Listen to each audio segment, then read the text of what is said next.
As we conclude 6 weeks of war with Iran, President Trump's economic promises are colliding with reality.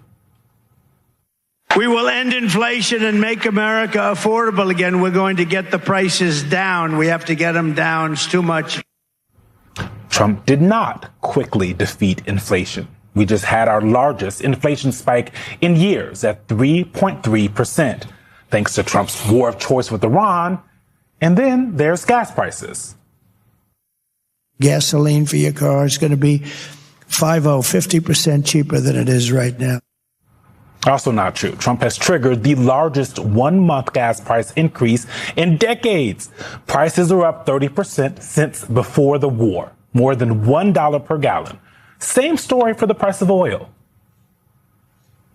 Going from an average of $75 to $80 barrel of oil, which we've been suffering through in Biden land, back down towards 50, where we were with Trump.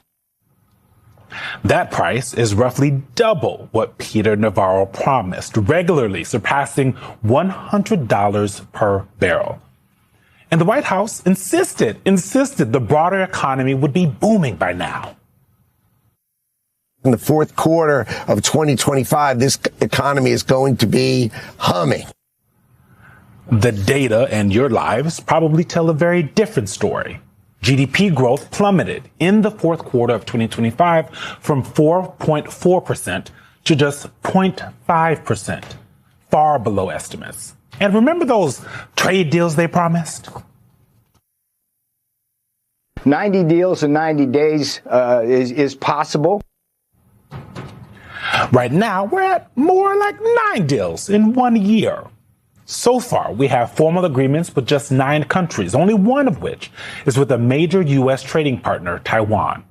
And we have frameworks or interim frameworks with another 10 countries. So let's do a quick recap. Trump's promise to end inflation failed. Cheaper gas, hardest failure in decades. Cheaper oil, hardest failure in decades. Number 2, GDP growth, big fat failure. 90 trade deals in 90 days, historic failure for an assignment Trump came up with himself. You guys, shout out to John Ball, our producer, for putting that all together, because it shows that almost everything they're saying about the economy is not true, wasn't coming true, wasn't true when they said it, and hasn't become true after months and months of waiting. Or one might say, a lie. Yes, a complete lie. When you said that they promised that the economy would be booming by now, what people didn't realize was that they meant kaboom. Look, the poll numbers show that this alternate reality that they're trying to force on the American people isn't working.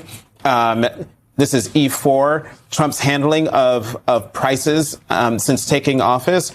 There's been a 25% increase in disapproval.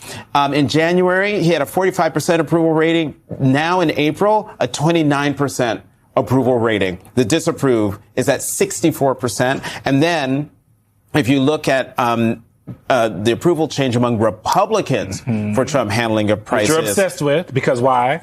Because that's all he cares about. He only cares about what Republicans think. It's an 18-point drop since January, since he came back to office in January of 25. For a president who cares only about what Republicans think, and particularly his MAGA base thinks, those numbers should scare them. But you know.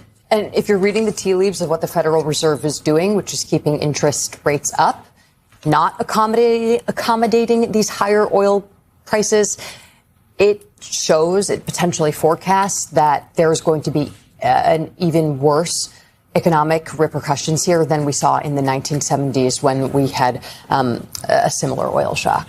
No matter what they try to say, what they tried to do, I learned this during the Joe Biden presidency. Joe Biden learned this the hard way.